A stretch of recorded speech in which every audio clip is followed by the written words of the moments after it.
Have you heard of Squarespace? Or maybe Wix? I assure you, this is not an ad. What if I told you that there is a way to make a website like you can with these services, but for free? Hi, I'm Jack, and today I'm going to show you how you can do exactly that with this cool thing called GitHub, specifically GitHub Pages. This is actually the way that I'm hosting my text tutorials, but you could also use it to host your art or programming portfolio. Or maybe you want to host a site for your sister's wedding. Or maybe you want to differentiate yourself from people, because how many people can say that they have their own website? Or maybe you just want to dabble in web development. Or maybe you want to make a blog where you write about watermelons. The main point in all of this is to say that the world is your oyster, and the possibilities with this are endless. There are a bunch of different site templates out there that you can use, from bare bones to pretty complex, and after getting over the small learning curve that's involved with this project, you'll be on your way to making your very own website, and all for the very low price of absolutely free. Nice! Like with my other videos, I'm going to break this video into sections to make it easier for you to skip around to what you need to see. Check out my blog to see the associated text tutorial, as there will be several documents, articles, and other resources for you over there. If at any point any of this is unclear to you, please reach out to me so I can clarify anything that might be confusing. Feel free to leave comments for any improvements to any aspect of the video, and I hope you enjoy. Alright, so here's the final product. Really basic, but I really don't need anything else personally. Right now, this site does everything I want it to do. Using the power of decent documentation, you can extend the functionality of your site accordingly. Let me know what extra features you might want to see, and I'll see if I can figure that out and show you how to make it. I also made an artist portfolio in the second part of this tutorial after we make what I just showed you, so stick around towards the end if you want to see that too. So how does this all work? The concept of a free hosted website is a little bit bonkers, but the kind folks at GitHub have had this around for a while now. They offer a service called GitHub Pages, which I think was originally to allow programmers to set up websites for testing as well as for hosting their portfolios.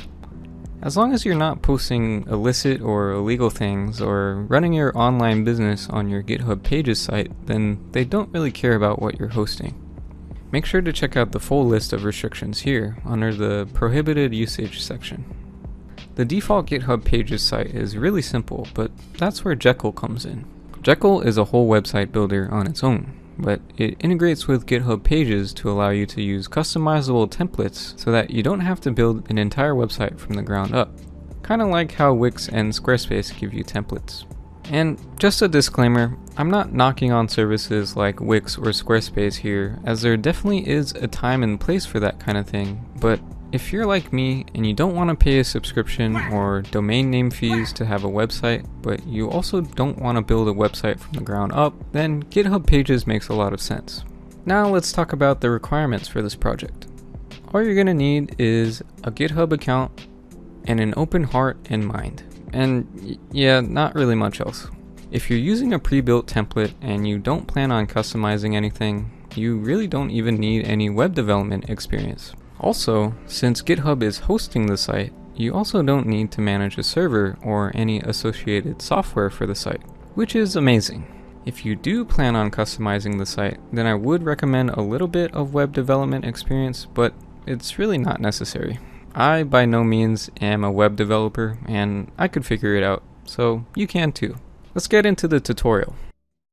Alright, so the first thing we're going to need to do is to install Jekyll. To set up a nice looking GitHub Pages site, we're going to use Jekyll, a type of website template that GitHub Pages can interpret and display. To use Jekyll, we have to install a few dependencies. Installing the dependencies varies on which OS you're using, which thankfully they have documented out pretty nicely. In this tutorial, we're going to be using Windows, but not really Windows. Since the native Windows installation of Jekyll isn't recommended, we're going to use WSL, which is short for Windows Subsystem for Linux, which allows us to use Linux within Windows. Yeah, I know, it's crazy. To enable that, just follow these instructions here. Once you have WSL set up, now you can install the dependencies for Jekyll. I tried going with the documented route, but was getting errors when running the gem update command.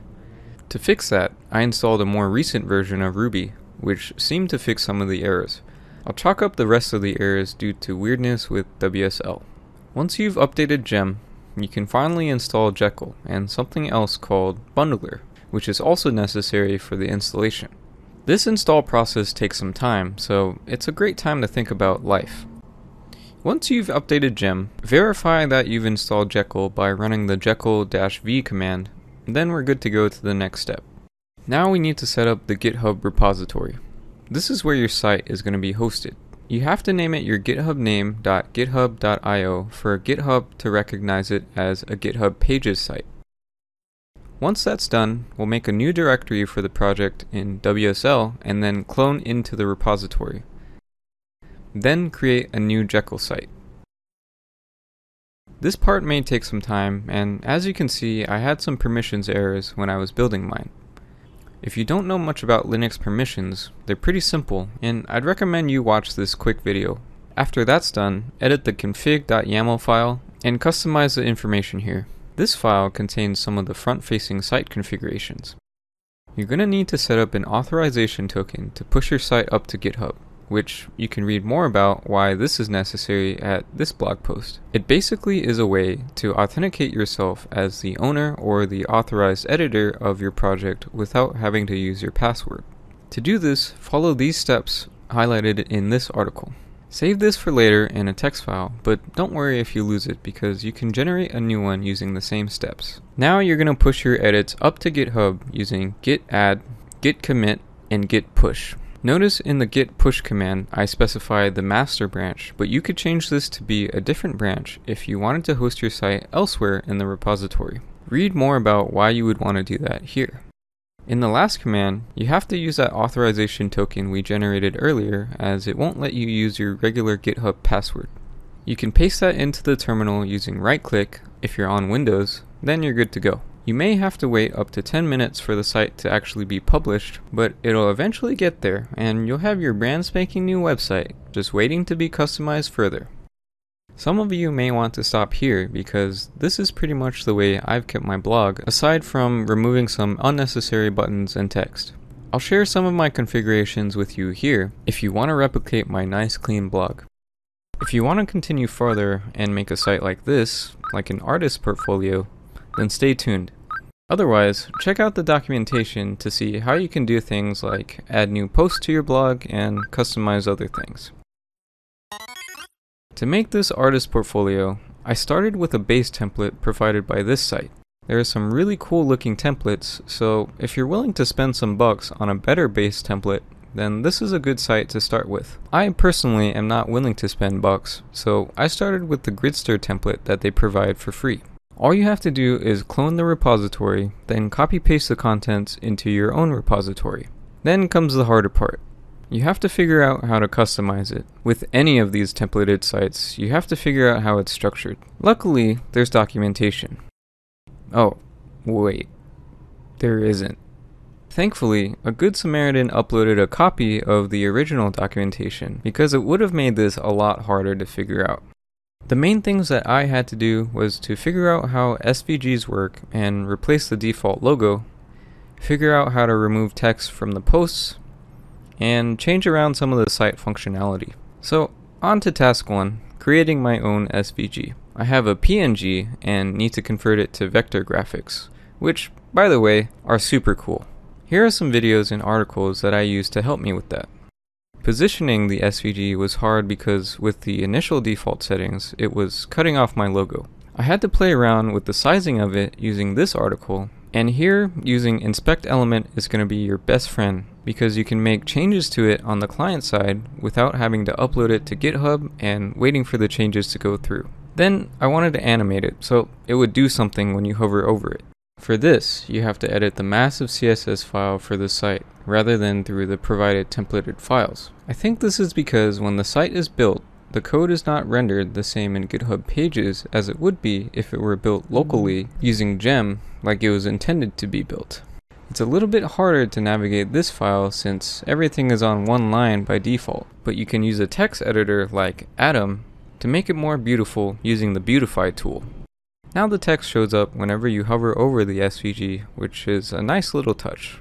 On to task 2, removing text from the posts. This one was easier because all you have to do is modify the templates that are used by each post, which in this case is located towards the bottom of the article-index HTML file.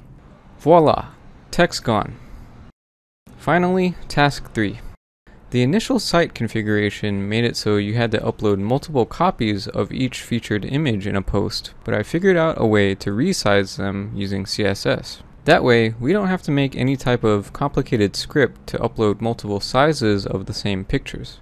Again, all of these changes are documented in GitHub, so be sure to check that out if you want to follow my build process in more detail.